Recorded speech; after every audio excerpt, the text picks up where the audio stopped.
segundo, el tiro a tercera. Gators on baseball, yeah, you know the name. You. Ba-bow.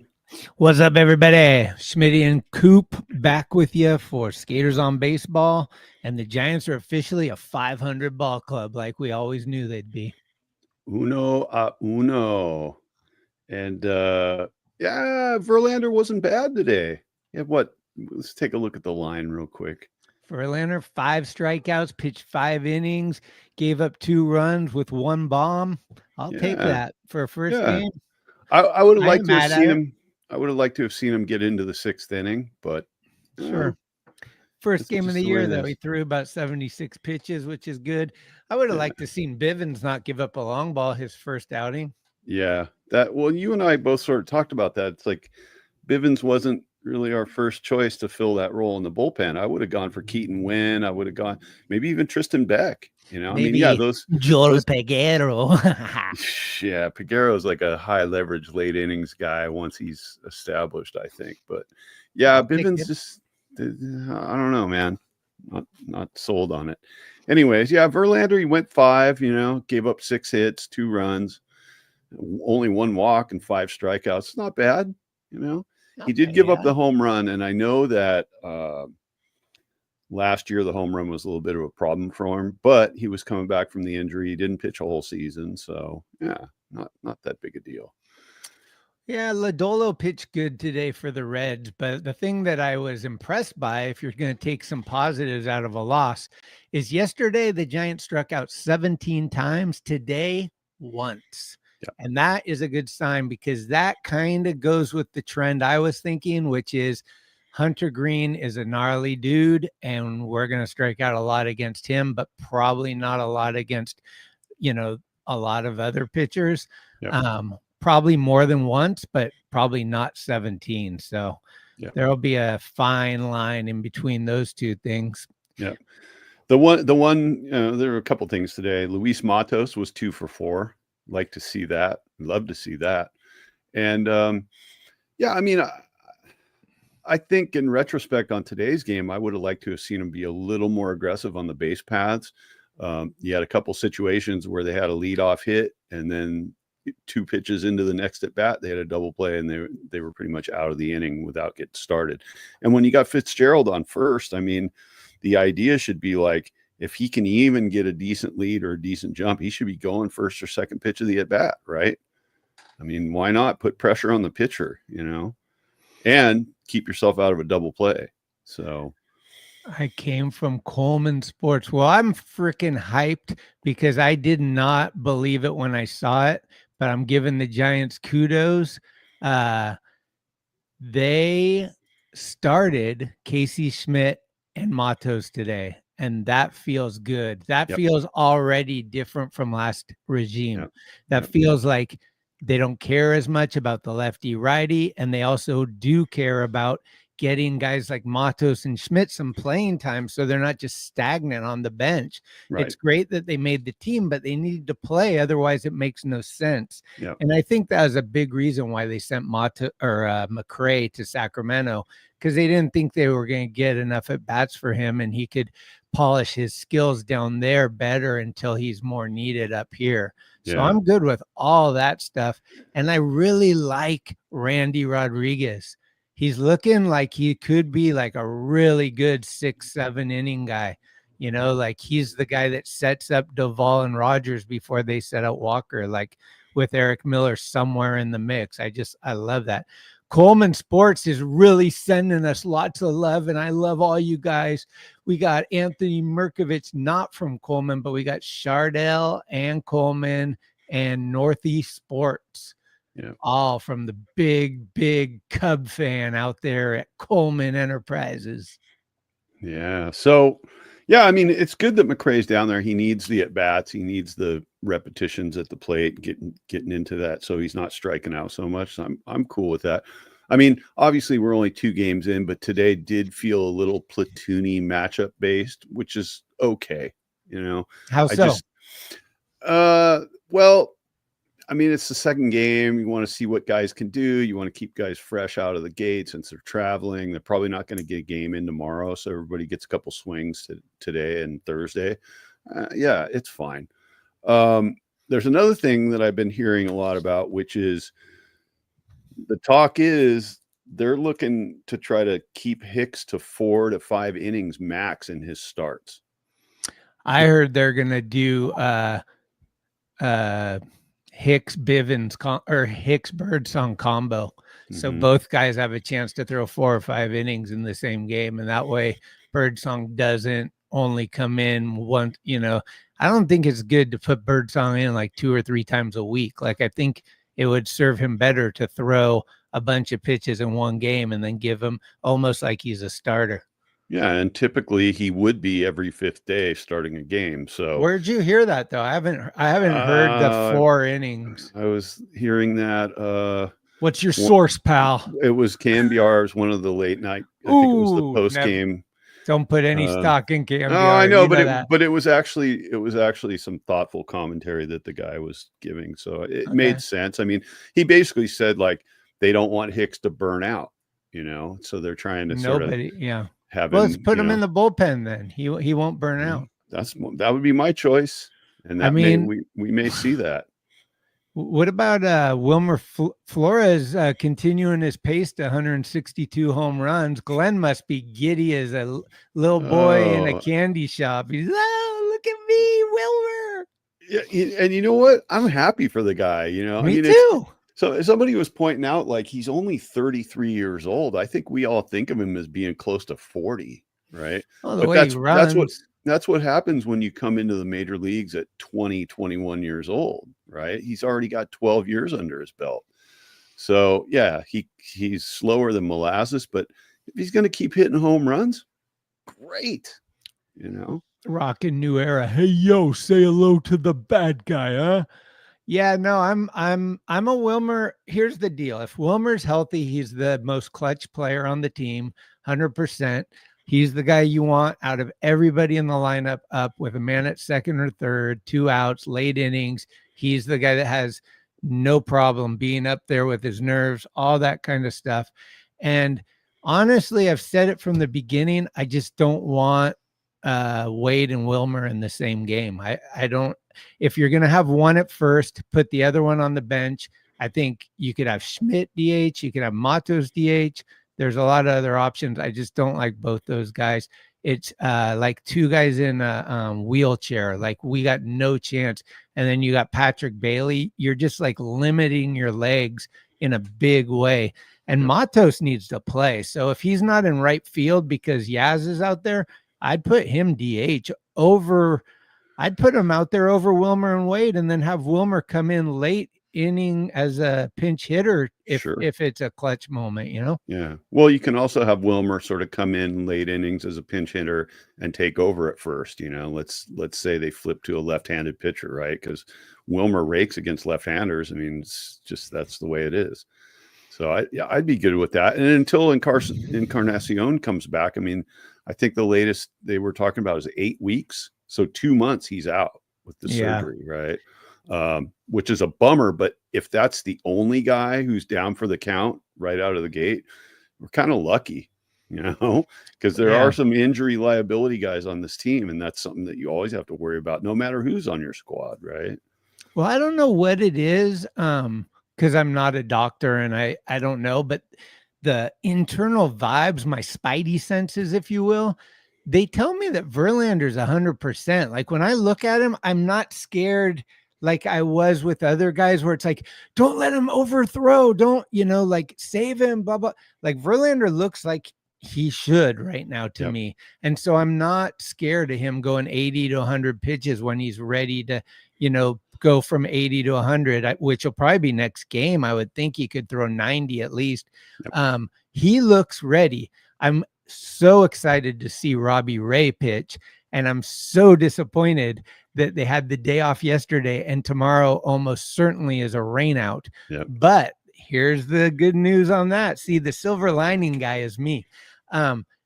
This makes it so, guess who's throwing the home opener? Logan Webb, baby. And then against Houston, it's Ray, Hicks, and Roop, which is I like how those guys match up against any other teams 3, 4, 5. That's how I look at it. The thing with Logan Webb that he's always had to do is go up against the other team's ace. And I think that alone is kind of why the Giants have never scored a lot of runs for him. If he could just, I don't know. I always say if we get 4 runs or more, Giants are going to win almost 90% of the time.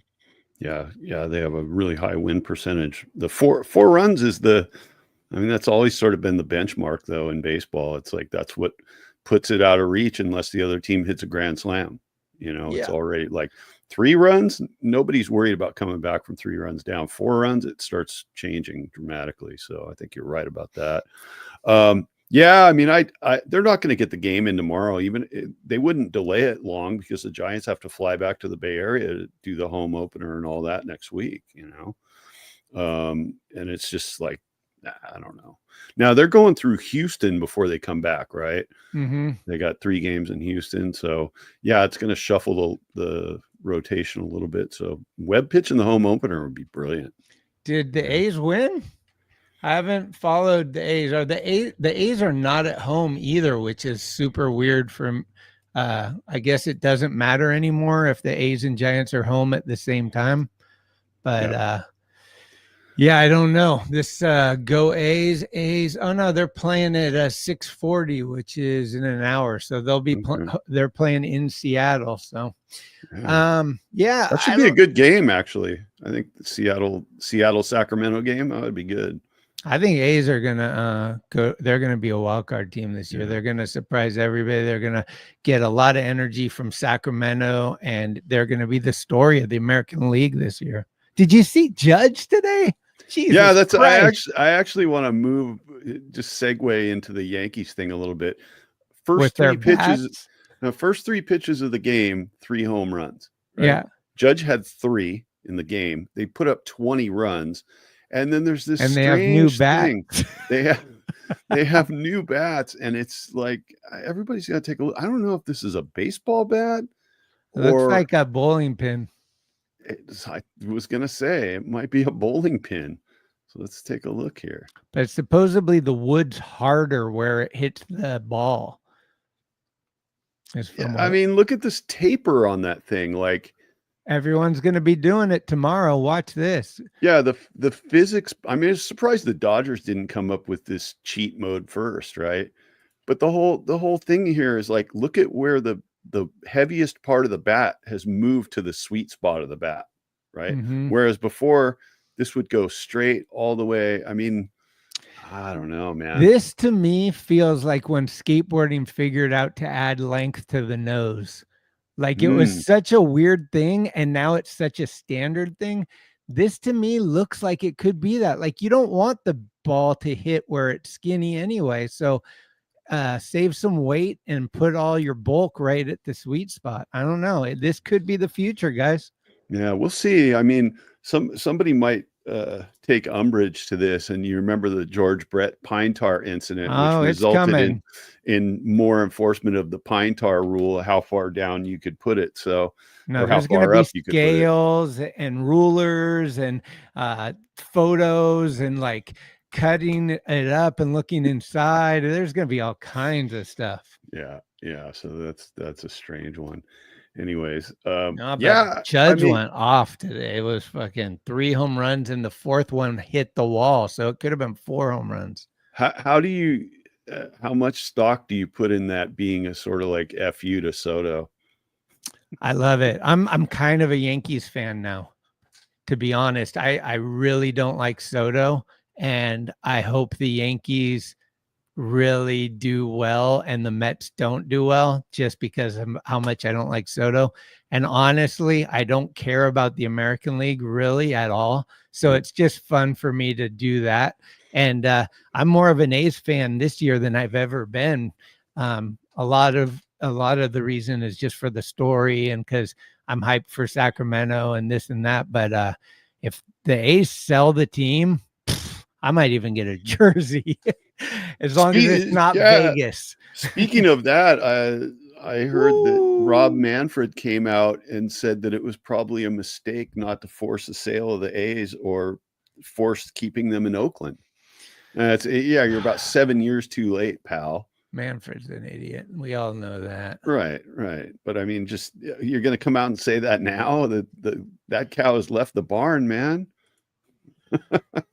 It's a crazy world with Manfred. Sometimes it's kind of like you just don't even believe a lot of the things that you read and see that are really happening. You're like, wait, no way. And it's like, yeah, way. The proposed rule changes. Now, see, in today's Giants game, okay, apparently the umpire his strike zone was all over the place and changing throughout the game, which is what the ABS was supposed to cut down on in spring training. But I don't want to see that in the major leagues. No, I just want to see better umpires. I don't like this idea. Like not only do you have to scout the hitters on the other team, the pitchers on the other team, and what the situational things that they do, you got to scout the umps. You got to scout their strike zone. Like, that's ridiculous. Yeah, true. Is it though? It's two wrongs don't make a right. The city of Oakland is perpetually mismanaged. But I don't know if you can blame the city of Oakland. You might be able to blame the mayor of Oakland. The mayor is like federal charges, prison. They just had. Yeah, you can blame. I'm saying you can blame the mayor of Oakland, but not the city of Oakland. Like, the people didn't deserve that. Yeah, but it's the leadership of Oakland going back decades, right? I mean, the whole Raiders debacle. It's just. I lived in that town for a long time, and I know that it's just horrifically run. It's got a lot of problems. I would say Oakland has some of the best fans in all the sports, whether it be Warrior games or A's games. So I would never put the blame on those people, even though they didn't show up in bulk last year, which was part of the problem. When they did show up, it was like always like pretty gnarly. Yeah. I've gone to a lot of games over there with Giants A's, and like the A's fans always are louder than the Giants fans. Yeah, I got a lot of love for A's fans, and I hope a lot of them are able to do the traveling up to SAC and see the games. Crazy George, you're my dude. Yeah.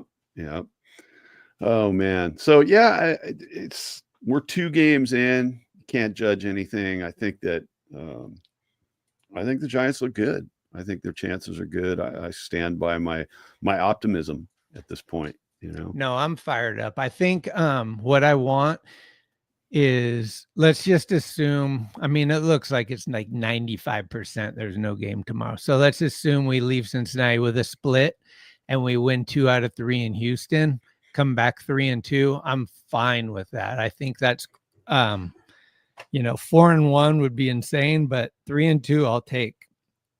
For sure. And then I feel good hosting Seattle, and then we just saw Cincinnati, so we can make a few little adjustments here and there. But the thing so far, obviously small sample size, Ellie De La Cruz has been kind of held in check. He hasn't gone amok, which means like getting it first and then all of a sudden being at third every time he's up, because that will happen. This guy's going to steal like 80 bases this year. And so we've done good with him so far. Let's get out of this series, continuing that trend, and then continue it next week when they're in SF, and then we don't have to deal with them the rest of the year. Yeah. And I think part of what shut Ellie down in these first 2 games is having Adames at short, being able to make that play if Bailey throws down, right? EB is just talking crap on my crap, and then he comes in and spans my C-SPAN, and then he's talking politics over my political views. I don't know about this guy. Yeah. So anyways, what I was saying is I think having Adames at short, that shuts down Ellie a little bit, right? Because he's got a lot of experience getting the throwdown from the catcher to nab guys at second. Obviously you're not going to rely on Fitzgerald to do it, but Adames he's quick. He can get there. So yeah, they kept him from doing any real damage, which is great. He hasn't really been on base. They've been kind of, I mean, he like probably got bent on base like twice or something, I think. Yeah. So Fitz sucks, huh? Let's talk about this. Are you ready for the Casey Schmidt experience? Do you want to already get rid of Fitz and put Schmidt at second? Because that's Or are you thinking go back to Sack and grab Wisely? Like what's your plan here, Anthony? Wisely is not the call. I think I think it's Fitzgerald. way too soon to be. It's way too saying soon, that. and Fitzgerald came into spring with an injury, so he didn't really get the exact same amount of time that most guys got. Right? Yeah, there you go. People were loving the pawn shop dinner, dude. I seen it on CamVR. They were like, "Ask Smitty where it is. What's the name of it?" I was like, "Ooh, shh, can't blow out my spots." It's called the pawn shop. Let's put it that way. That's what it's called. Definitely. So it sounds like a good time. Hey, so That's right. guess who went 0 for 4 today? Otani? No, this guy. There's no crying in baseball. Who is that? Oh, wait, he's not on the Dodgers anymore. No, he's on the Reds. He went 0 for 4 against the Giants today. Oh, yeah. Gavin Lux. Who cares? But watch the replay of this. This is one of those, like, I've always wanted to know who invented the banana peel joke, like people slipping on a banana peel. Oh, they're not going to show it. They're not going to show it. Why not? Well, anyways, there you go. 0 for 4 today. look at this comment. We got to somehow pin that one. I don't even know. There we go. Cool. I don't know. Yeah, but what do we look, dude? 4 days and only 2 games. This isn't how I want to start out the year. Come on, guys. I know we've been at least in Houston, it's indoors, so weather doesn't matter. We're playing all 3 there for sure. Monday, games. Tuesday, Wednesday, and then we got another day off Thursday. God, I need my baseball. I've been waiting all year, man. Yeah. Hey, I'm gonna give away this card. Every time we lose, I'm gonna give away a loser. And that's Michael Conforto. You're a loser, pal, and you're going to somebody today. Somebody's going to get this card. So look for that in the near seconds or minutes. I caught a few minutes of that game last night, and Mookie? at the point that I tuned into it, the Tigers were ahead. And then, it just kind of devolved. But you know what? I will say this: Detroit played the Dodgers pretty damn good. They were close games. It was. Well, didn't we sweep the Tigers or no? Did we just beat them both games at the practice games? I think they took both games. But the Tigers aren't that impressive. They got a couple of good guys. Scooble's good. They got some Torque and Riley Green are good, but they got a lot of issues too. So the bullpen is sketch. Yeah, bullpen came out last night. Like they played the Dodgers tough, for 6-7 innings, and then that one went to extras last night, and Mookie just put on the Superman cape and went nuts. So tied the game with a home run, and then walked it off with a home. I mean, whatever. But the gold lettering on the jerseys, get over yourselves.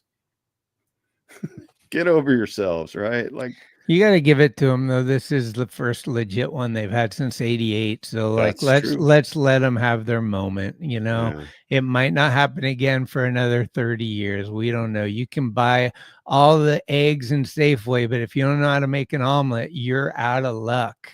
Yeah. Well, let's hope that that's the case. Oh, Tony John. Anthony thinks it looks good. I know. Anthony's the Dodger fan that grew up in the Bayview and moved to Daly City. We know Anthony's whole deal. He goes fishing and roots for the Dodgers when no one could see him. We know your whole deal, bro. It's all good. Out in the Delta catching those bottom feeders. And when no one can see you, then the radio comes up. Let's go, Shohei. Oh. How's Anthony's team doing in our fantasy league? What is going on? What are the standings looking like? Dude, I'm so bummed. Somehow you can only make a move once a week on Sundays. Yeah, I'm still waiting for a replacement player. It's all going to happen tomorrow, and then you can't do it. Then you can make the moves, but they don't activate till each Sunday, and there's nothing I can do to change it. And I put out some feelers. If anyone knows, and this is my first time in Yahoo Fantasy, I'm usually ESPN. So if anyone knows how to make that better, because it feels kind of like wonky that you can't like make moves all the time. Oh, I love this. I just tried to get in there to check the standings. Sorry, we could not reach the server. Please try again later. Ooh. Nice going, Yahoo. On a Sunday, you got on a Saturday, you got Yeah. fantasy thing is down. Is it? Yep. Let me see this. Yep. I can't get Is there. it down My in Wi-Fi is SF? so fast. It might not be down in SF. We do a lot of things different up here. Yeah, I got right in. Oh, let's see. I got it now. Okay, yeah, but it was down there for a second. So I'm circling the drain. I'm tied for last place. Are you? Yep.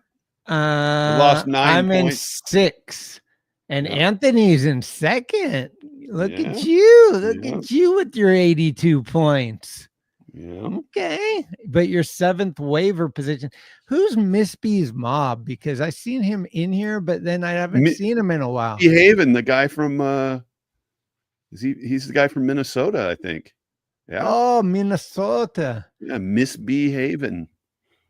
San Carlos, that's where I grew up. What street? You know me, Cordilleras 922, right by Britton Acres and Burton Park. I used to go up to St. Charles Hill. You might have seen me at Hanley's Rock in Redwood City. 650 all day, baby. Born and raised in the 650.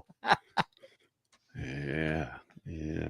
So anyways, hopefully this fantasy thing heats up after we get, a couple of weeks into the season and start seeing what's going on. That's fucking good. That's good terrain right there. You're by White Oaks, little school down there, grammar school. Good. Probably property's worth some money. I like the area that's up by the Alameda de las Pulgas, the road of the fleas. Me too, man. That's right above St. Charles, and those hills is how I learned how to skate hills. Melody and Britain from the top up at Crestview come down. It was like a ski slope. Those were big hills. Some steep stuff up there. Yeah, it was fucking fun. We used to have, at first you had the layback gloves with the duct tape, and then you learned how to do stand-up slides and got rid of the gloves. Good stuff. What do you think for this Houston series coming up? Let's just say we're not going to have a game tomorrow and hope that we do as like a Stoke, but probably not. But what are we looking for in Houston? Do we know who they're throwing? What are the takeaways? I hear Altuve's having all kinds of trouble playing in the outfield. He's making mistakes left and right out there. They don't know what to do with this guy. Yeah, I think Altuve is one of those guys that's kind of past his prime, his apex, and they're trying to give him his due by keeping him around. But like, he's a guy that most other teams, I think, would have released, right? Like they would have let his contract expire and said, yeah, Altuve? It's been nice. Yeah. Really? Yeah, because you look at the last season and a half, he's had injuries. He's done some things that weren't a good look. Like wherever he is, he took off his shoe and sock, tried to show the umpire that he got hit by the pitch when he didn't, got thrown out of the game. It's like, come on, man. Like, I don't know. Anyways, without Kyle Tucker, without some of the things that they had. Is Christian Walker hurt already? I don't know. I don't think he's played though. Yeah, I think he might be a little banged up or something. I think he was on the IL for at least for the end of the spring training. Yeah. So are we feeling confident? Because the Astros always win their division, don't they? They're pretty good. They've been winning it, but Seattle still have Framber. Believes. I don't know. I thought he was maybe on the block this year. They might have re-signed him though. I know it's an easy place to hit dingers, right? Yeah. And see, I think the potential for either the Rangers, maybe not so much the Rangers anymore, but definitely Seattle, those teams should be taking that division, not Houston. At this point in time, Houston was a juggernaut for a couple of years, and when they won the series in 2017, they came back and won another one. But yeah, they got rid of Correa. I mean, most of that World Series team is gone now. Bregman's gone. Their first baseman's a beast, though, right? Oh wait, they replaced him with Christian Walker. Where did he go? He's DH now, right? Yeah. because that guy's a beast. He hits bombs. Yeah, Texas see, should win. Yeah, Anthony's on Boch. the same It's my page. boy. That's Bruce Bochy there, Anthony. We're It- gonna throw Luke Jackson as a closer, but it's not gonna work well. yeah. Anytime Bochy's team does well, you got to be happy for him, man. Everything that he did for us in San Francisco. I caught something really crazy on Roku today. There's an MLB channel and they play all kinds of stuff. It's classic games and these weird. And today they had the 1992 All-Star game, which was played at the old Jack Murphy Stadium in San Diego, right? Mm-hmm. And the National League got torched. It was like 10-0 in the 6th inning, right? Barry Bonds came up with the bases loaded. Everybody expected, I mean, he's out there playing. Him and Andy Van Slyke are in the outfield, the two all-stars from the Pirates. And Andy Van Slyke always got more love than Barry Bonds in Pittsburgh, which sucked. And Barry has said as much. Barry comes up with the bases loaded. Everybody's expecting the grand slam. He pops out, ends the inning. And then Will Clark came up and hit a 3-run dinger in the late innings, which was pretty cool to see. So I never really remember the All-Star games very Wait, much. was right? that the one up the freeway where the Chargers play? That was before Petco, right? Yeah, out off the 8, out in Yeah. like East San Diego County. I went there once. The stadium, if I'm not mistaken, the stadium is still sitting there. Like they didn't I think demolish so. it. It was kind of like Candlestick, kind of like away from the city, Mhm. and like this big, like just behemoth stadium Massive. with a huge parking lot though, so you could Massive. tailgate and stuff. Yeah. Miss the tailgate days. We got no parking lot at the Giants anymore. Yeah. It's right down the road from one of the ripest pool territories in all of San Diego County, Lemon Grove. The Lemon Grove area in San Diego is just Anthony's and Blue Havens as far as you can see. Really? It's all these rundown houses and yeah. There we go. Here we go. Skaters on fishing. Here's our segment. Christian, go for it. I love crab, man. I'm gonna when I go up north next week, I think I'm gonna drive over to Bodega and get a couple of fresh crabs. Dude, live ones. Alaskan king crab is like seriously, I don't know if there's anything better than it. It costs $1 million, so I don't have it very often. But if I ever have the opportunity, it is so bomb. Like I love Alaskan king, those big legs, and you're just like, it's like yeah, let's go. Because the crabs, the Dungeness ones we get, you're like barely you're fighting for a little. Yeah, usually they're small. We get small ones up here. Well, it depends. Certain years, I mean, for a long time they were almost fishing them to extinction, and so they were all small. But that's kind of depends on the year. Is it bouncing back? We got some really nice ones last year up at my mom's place. So are those local or are they from like Seattle? No, the boats come right into Bodega Bay. Bodega Bay. Drive over to Bodega and get them right off the boats, live, and bring them home and boil them alive. I mean, that's the way you got to do it. It sucks, but man, they taste good. Cheryl and I want to do. I don't know if you heard of this thing, but up by Bodega Bay at nighttime, like at a certain time of the year, there's like some weird thing where I think the bugs come out of the water and they're all lit, like cool. Like, I don't know. It's some weird thing that you take like a boat out at night. You camp on this little island out there. And then, I don't know. It looks really cool. Yeah. Bioluminescence, man. If you go out that's it. You go out to the Salton Sea at night and you chuck rocks into that foul, toxic water. There's this big, like fluorescent blue bloom that comes up. And I think it's these worms that are in the Salton Sea that cause that. The Salton Sea seems like it's not healthy to be there longer than 24 hours. Yeah. Well, we went years and years ago. Ray and I went with the 9-ball guys out there and we restored all the coping on the Aces and Spades pool. That big, I skated that one a long time. Yeah. So we went and fixed all the coping at that pool and cleaned it all out. And then Dave Rule came and ruined the vibe. But yeah, Ray and I camped out. It was crazy, dude. It was a crazy weekend. Like we went to this campground down the road from there. We pitched a tent. We came out in the morning and the tent was just covered with seagull shit. Like in the middle of the night, seagulls had just flown over and just bombed our tent, man. Ray ended up throwing the tent away. It was so foul, right? But yeah, it's a toxic place, man. And if it ever dries up, people in all of Coachella Valley are going to die of lung disease.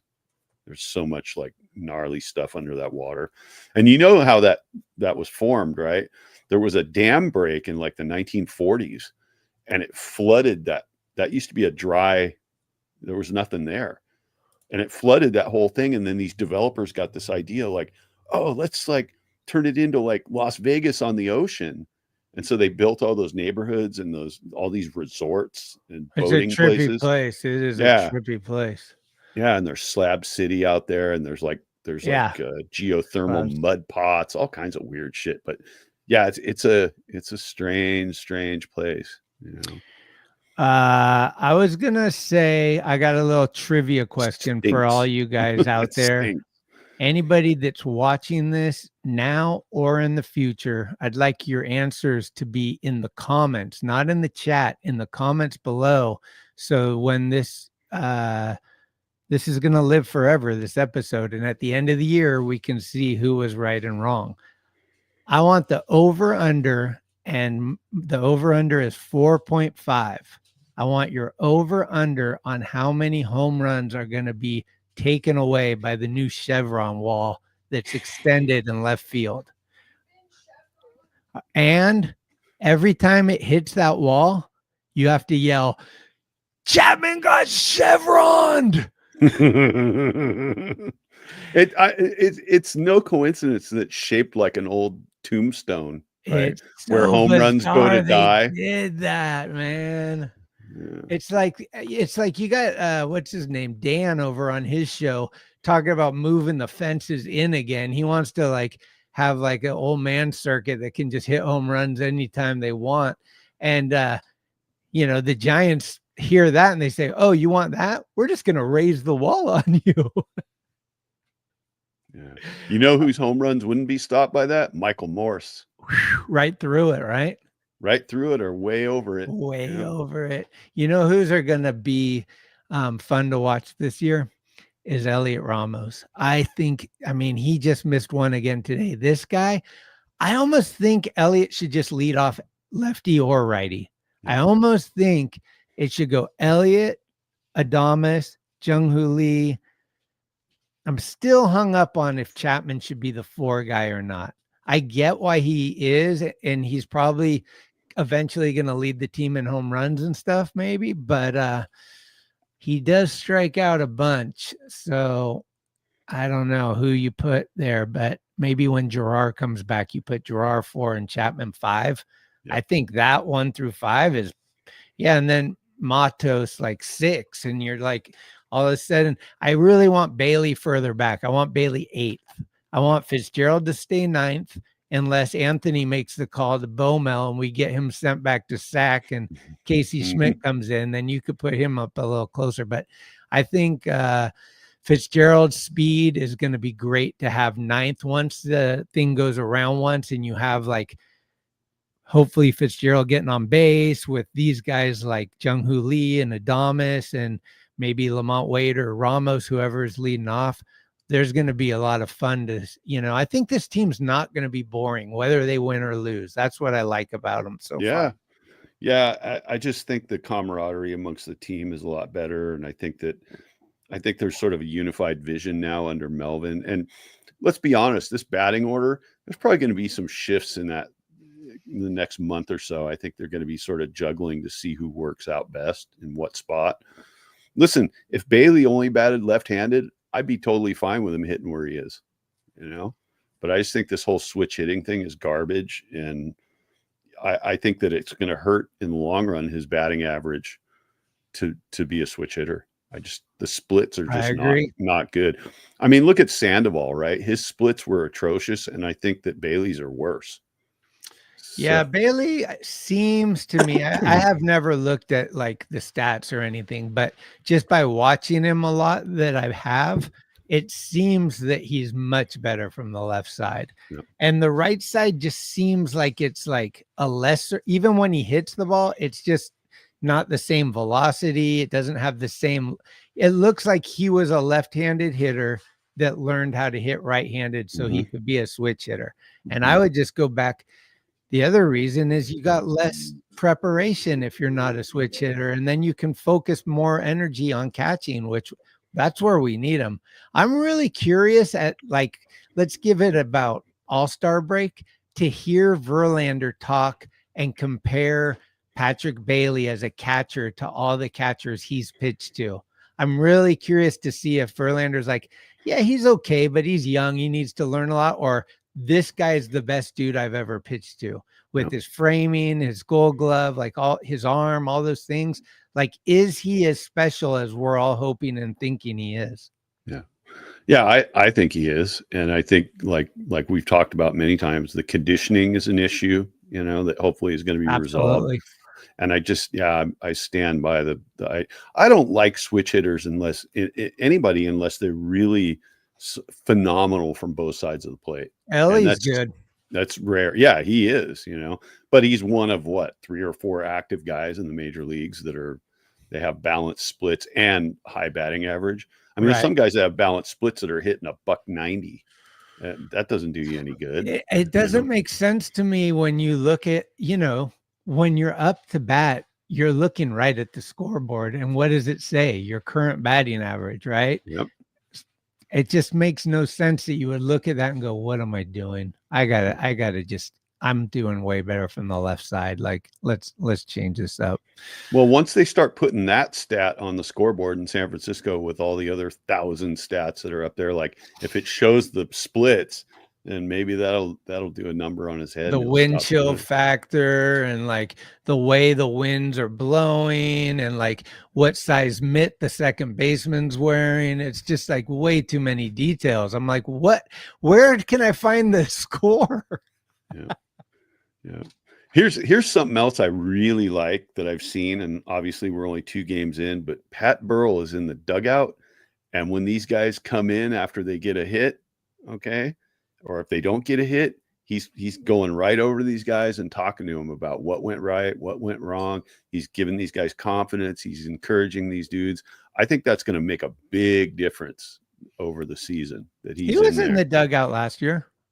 Yeah, but there's something different this time. He's like waiting right there to like grab whoever it is and say, tell them like, hey, you did this right, you did this wrong.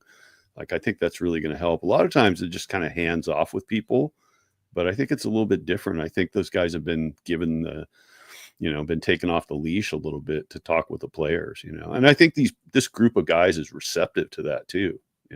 I think it meant a lot in spring training for the Giants to bring in all these big guys from previous years, 100%. Kind of say like, hey, like this is how we did it. And maybe it's a little different now, but the fundamentals remain the same. The game is the same. Yeah, I was curious, like, speaking of the past regime, if I'm a dreamer. Like, I probably am knowing this is not the case, but I just want to throw it out there, like, to see if maybe it'll stick. But what if Bailey was switch hitter just because the past regime was so platoon? But now if they were like, hey, dude, if you just hit left-handed, we're still going to play you against lefties. Like, maybe that's what I was hoping. But I know it's not the case. But you can always dream. This year, to a certain extent, is a see what they got season. Yeah, that's true. But I also think it's a season to, like, build, I think that we're going to get some really definitive pieces on this club. You're going to see, like, is Matos ready to be the everyday right fielder next year? Because Yaz will be gone. And Wilmer and Wade will be gone. So is Eldridge going to be ready for 2026? Like, I think those are 2 huge questions. Yeah. And so then Hicks is my third question. Yeah. So Anthony's touching on the thing you're always saying to me is that we need a real first baseman. Absolutely. And I just thought that my whole thing was like, sign Goldie for a year. He's going to be expensive, but he's a gap filler until Eldridge is here and ready, right? He's a little old, though. He is a little old, but he can still hit, man. When he's healthy, he's kind of almost like Wilmer, though. He's like, You know, I would have liked to have him, but I don't think he's by any means the answer. And I No, think he's these guys not. have a lot of stock in Eldridge, and I think that's just not paying attention. Like if you don't know your history, you're not going to go anywhere, and you got to watch what you've done in the past with all this hype. You Yeah. got to slow down the hype. Yeah. Eldridge has not done anything, not even in AAA. So like let's just slow that down a little and live for right now, like with what we know. Yep. I And don't know. I've been doing some thinking about this. I think the reason that they retained Yaz with the arbitration deal is that they really like what they're seeing out of the young outfield prospects. You know, Matos is only 23 years old, but I think they probably felt like, look, it's worth it to keep Yaz around a year and help these guys develop so that when he's out next year, these guys are ready to go. They're red hot, and you don't have to worry about going out and like, oh, now we got to go out and sign 2 free agent outfielders. We got guys in our system already, right? So I think that was the point. And then Wade and Wilmer, was cheap to keep them. They've been relatively reliable, and we've talked about this being a foundational year. It's Buster's first foray as the president of baseball operations. You know, he brought in Adames, which was a great move. They re-signed Chapman, and there's going to be some big signings after the end of this year, I think. And I think they're going to move quick. I don't think they're going to wait around. They're going to go through the free agent list and say, these are the guys we want. Let's go get them, you know. And depending on their success this year, which I think they're going to have some success this year, that's going to give Buster more leeway to go out and really get the guys that he wants, you know, the guys that he thinks are going to make this as good a team as it can possibly be. Look at this. Yeah. I wish Mike Yastrzemski was more Carl than Mike. I've heard this opinion from more than a few people. Well, that, Carl could play first base, so that would be our answers.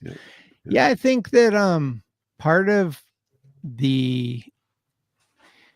like our reputation has been that, I mean, they said it earlier in the spring training, the Giants have one of the worst farm in all of baseball. And I think just get ready. We're about to see a new cream of dudes that are all young and all like ready to like come in and give some pressure on positions. I mean, Matos is hungry and he wants to be, you know, an everyday guy like he saw Ramos do. You got Birdsong and Roop that are just chomping at the bit to be. These guys could be, you know, 2-3 sooner than later. And then there's a whole bucket load of pitchers that are sitting in Sacramento looking at the phone all day, hoping that thing will ring. Yep. I'm hyped. I like that guy, Dakota Jordan. There's a guy named Bo. There's a shortstop that was in the future game. I think his name's Level. There's some young talent that's coming up. I mean, Tibbs the third, he looks pretty good. So the future looks bright, and Buster in charge, he hasn't let us down yet. So instead of the glass half empty, let's just call it half full. Yeah. And all these guys you mentioned, they're so young. That's and now the beauty. that there's some strength, you know, in the lineup that they didn't have last year, and it seems a little more solidified. That gives those guys time to develop properly in the minor leagues. And we're not going to have this like rushing guys in, sending them down, rushing guys in, sending them down. I mean, Luciano is a prime example of that being a problem. Joey Bart's a prime example of that. Yeah, great, but he's never hit one at the major league level, you know? And it seems like every time he's come up, he's been a defensive liability, and the long ball hasn't showed up, right? And this is what I'm afraid of with Eldridge. I know they're two different players, but Eldridge is a tall guy with a lot of loop in his swing, kind of like Brandon Belt. Like there's a huge strike zone area, and he's got a lot of power when he hits the ball. But if he has no defensive skills, that's kind of scary for a young guy. Same thing as Luciano. Like put him at first and he doesn't know how to play first. Put him in the outfield and like then you lose one of our great outfielders. I feel like our outfield is just about to be prime. I don't want to replace any of those guys with Eldridge. Yeah. Yeah. And as far as the outfield, like, they tried to convert Luciano to an outfielder all day long. If they have to bring somebody up from Sacramento to the Giants, I want Grant McCray. I don't want Luciano. The defense it's night and day. The Oh, speed is night and day. And McCray strikes out a lot, or that's been his track record so far. What has Luciano done? He's got a few hits here and there, but he hasn't done much either. So I mean, it's kind of a no-brainer to me to take McCray first. Somebody gets hurt, like Luciano just hasn't proven it. it's tough. I mean, I know they put a lot of eggs in that basket, so it's kind of like, what do we do? Let's hope he tears up Sacramento and tricks somebody into wanting him so we get a good trade. I don't know. Yep. Permanently DH is not going to happen for a 21-year-old. I just don't see that happening. I can't imagine that you're just, the high prospect in your DH. That's what I'm talking about right there. McCray, bunt your way on. You got that kind of speed. That's the thing with a guy like McCray. You don't care how he gets on as long as he gets on. If he can take his walks, he can bunt on, dude, get on, man. Because once he's on the bases, it's kind of like an Ellie De La Cruz situation. The pitcher, the other team, they're going to be like, what the fuck do we do with this guy? He runs 100 miles an hour, I'm telling you, he needs to just call Barry Bonds and have Barry Bonds follow him for a month and tell him everything to do and show him how to not strike out. If this guy could just not strike out half as many times as he is, the future would be so bright for him. He's the best defender on the team. He's the fastest guy on the team. He's got a cannon of an arm. I love his swag, his confidence. He kind of looks like a young Ricky Henderson or something coming in there. I'm the dude, even though he's not the dude yet. Yeah.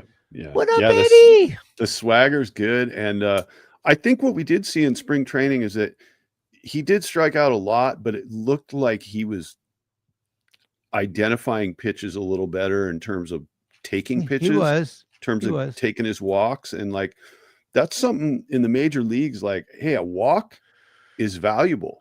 It's not something to be frowned upon. I mean, yeah, it comes off of your at-bat count, whatever, but the reality is you got on base, and high on base percentage wins baseball games. It's true. It is true. So I was hearing some rumors. I wake up early and I get coffee and I take a walk. And a lot of times my thoughts, I don't know if there are other people talking or if they're my thoughts, but I've been hearing rumors about fantasy updates, like a bi-monthly show on Wednesday nights where we do a little update on our fantasy league. I've been hearing about Sunday weekly wrap-up shows.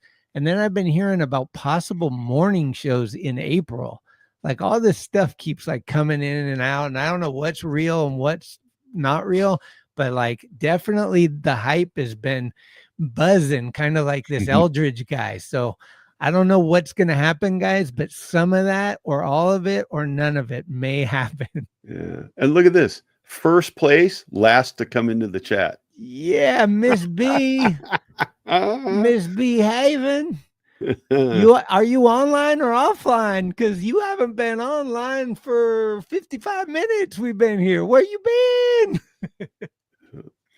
So this is a good point, Anthony. Yaz swings like that, ridiculous, trying to loft it. Belt used to swing like that. There's a lot of these guys that have this sort of golfy thing going on, because I think baseball, the statisticians and StatCast, they've put so much emphasis on launch angles, right? I'm sorry, but launch angle, I mean, you got to have power to have launch angle even matter. If you're a guy that's only got warning track power, who cares? I'd rather see guys hit line drives to the gap, right? Split the outfielders, make them chase it around. And that's a flat swing. So I think exit velocity is the only one that really seems like it matters to me. If you're hitting the ball hard, whether it's out or not, you're hitting the ball hard, and that's what you want to do. So if your exit velocity is leading the league, you're in the top 3, like some of these guys have been. Drawer, Encarnacion, his exit velocity is high. I don't care about the launch angle. I think if that gets into your head, that's when you start striking out. Yep. Yep. Yeah. This is exactly the point, is like, it's not,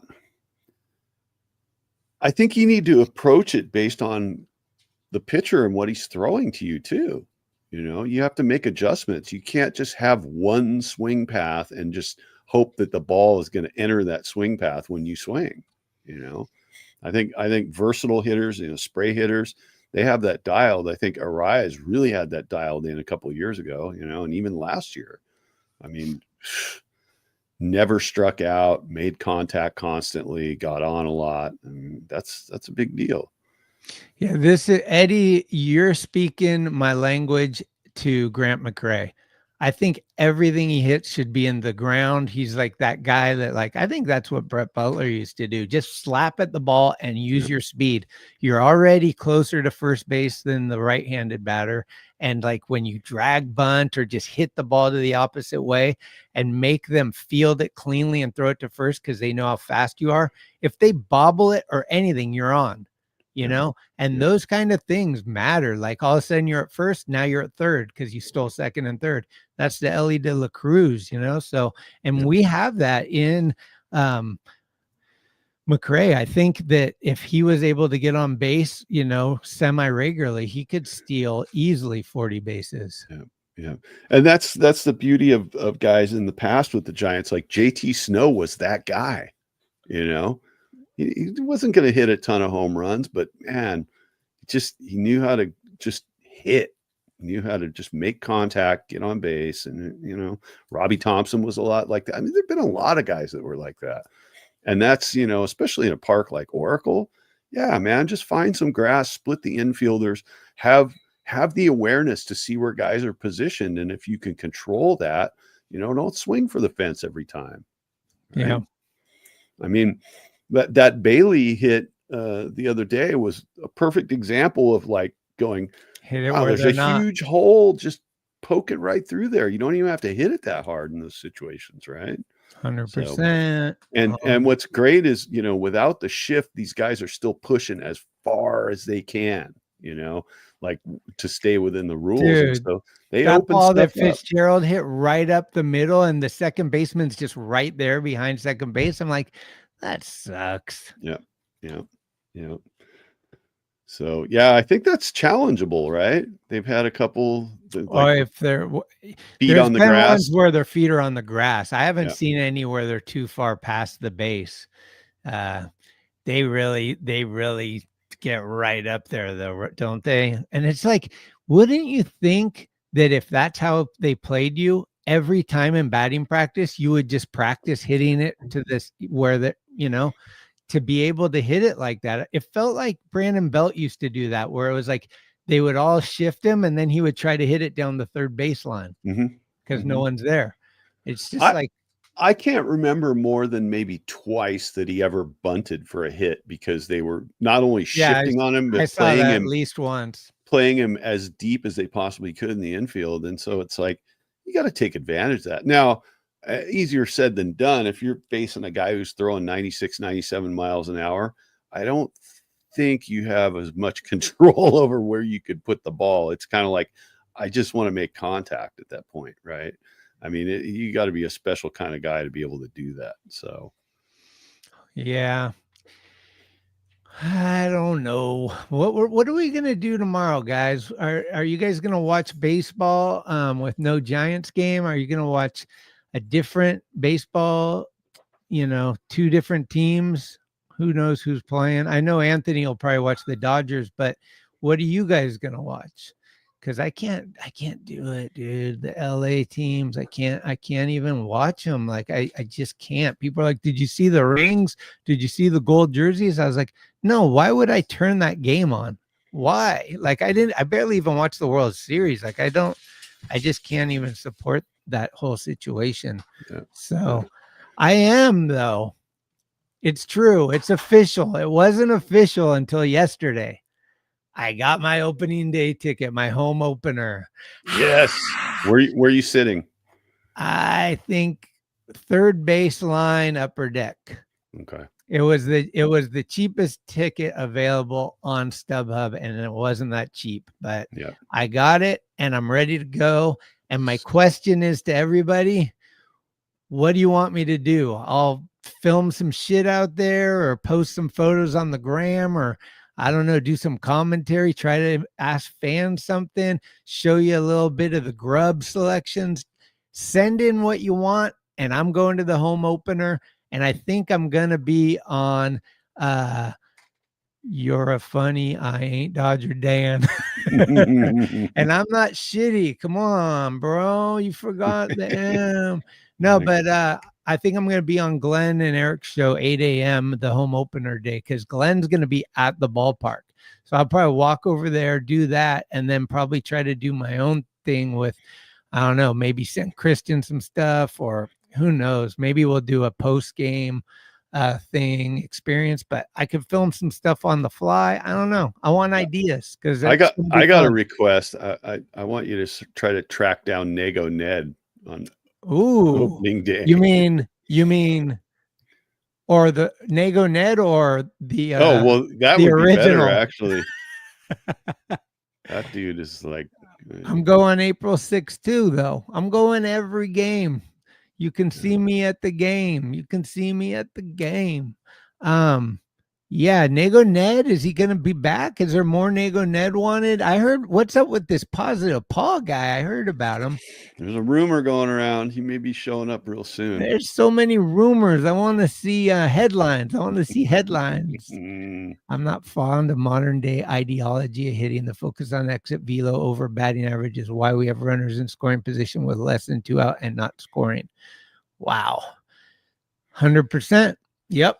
And there's not that many like bunting. There's not too much hit and run. I mean, I think a lot of that stuff needs to come back. And I think with Posey, maybe it will. We'll see. But you're right on with all that. Yeah. It's the home run gets the girls kind of thing, right? It's like the single and the RBI is not nearly as impressive as the long ball. So I think that has something to do with it. It's almost like I need more followers, I need more hits, I need more likes, all that stuff. It's like I need a home run. So, well, everybody loves the home run. And look, 2021, the Giants hit more home runs than anybody, like by far, right? But the situational hitting still wasn't there. I like triples almost as much as a home run, sometimes more. Yeah. Triples are great. I love watching speed. I love a guy running from first to home. I love a guy running from home to third. Like seeing the wheels, man, that's pretty cool. Yeah. The home run's explosive, though. You can't deny it. I mean, the minute it hits, the whole place erupts, and that's a great feeling, obviously. Yeah, everybody stands up. I mean, that's the one thing I will say about Yaz. He does hit a lot of triples. He hits balls in places he's a guy that I think is guilty of swinging harder than he needs to and swinging up. And I think if he took a little swing out, he might get. He was 2 for 3 yesterday, though. I'll give him that. He's a great defender. Like yesterday or 2 days ago, the game he played was like, okay, I get it. That ball that he knocked down. That was nuts. And then he threw a guy out at third. He's got a great precise arm. He never throws wildly. Like it never goes over people's head. He always hits the cutoff, or he hits a line shot to third. Like he's got a good throw. Yeah. Well, I think I'm ready to bon voyage. I gotta get some dinner going and stuff. Is there anything else we want to cover? No, I think we covered it. I would love it if by some miracle there actually is a Giants game tomorrow. The weather somehow cooperates, although I doubt that's going to happen. Blows by like storms all morning and then just clears up. Anything can happen, man. It's the Midwest. It's like you can't really. You can look at the forecast, but 2 hours later, things can be completely different. So we shall see. Oh, we got to do the. You're a loser, baby, so why don't you kill me giveaway. Michael Conforto is our card today, and we are going live with the The old giveaway. The Here we old go. giveaway. Here's Johnny. EB,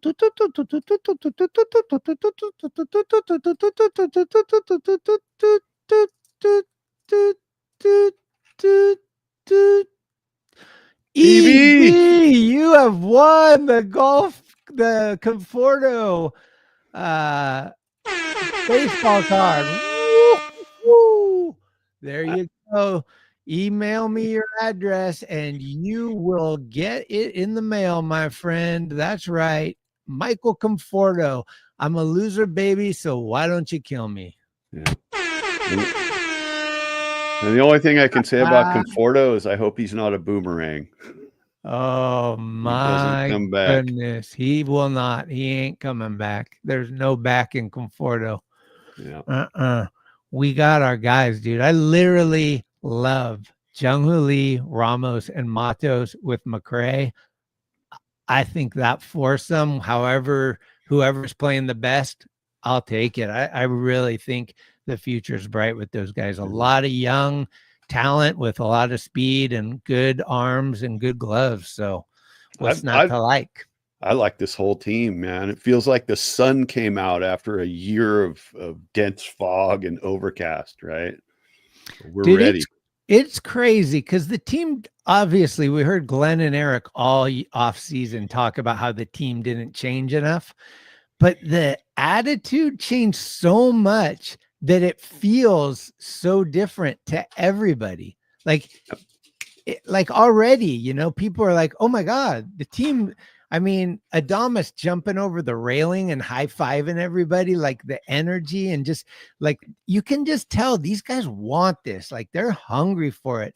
They've probably heard like that they're not going to do as well as they think they are, and they really want to prove people wrong. So, yeah, I mean, again, what's life without a little reminiscing of It's time to shit on Farhan. Get out of here, you schmuck. You ruined us for a few years, but we're back because Buster's here. That's right. That's right. So let's put a cork in it and go get some dinner and yeah. And if you want to go to that spot, 6 and Mission, if you got the huevos to go down to 6 and Mission and ask them where the dinner spot is. Ask any of the locals out there on the corner. Say, hey, where's the dinner spot around here? And they'll be like, you mean fentanyl? Try it out. Let me know if you guys find it and have an experience there. It was a blast. I want to go back. So I don't know when we'll be back, but we'll see you soon enough. If you aren't a subscriber, as Chardal would say, pound the subscribe, hit the like and pound the subscribe. You want to know when we're on next? You'll always be alerted if you're subscribed. So thanks again for tuning in, and we'll see you on the other side. Peace, love, and unity with the new City Connect. Thanks for listening to this episode of Skaters on Baseball. If you liked what you heard, please spread the word, give us a good review, or hell, blow us up on your social media if you're down. Follow us at Skates on Base on Instagram for baseball news and other fun stuff. We love comments and listener participation, so bring it with an audio clip or an email. You can email us at skatersonbase@gmail.com. We're everywhere you get your podcasts, and we'll be here all season long.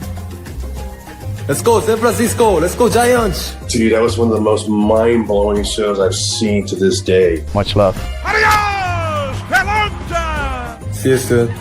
Thank you. And I am forever a Giant.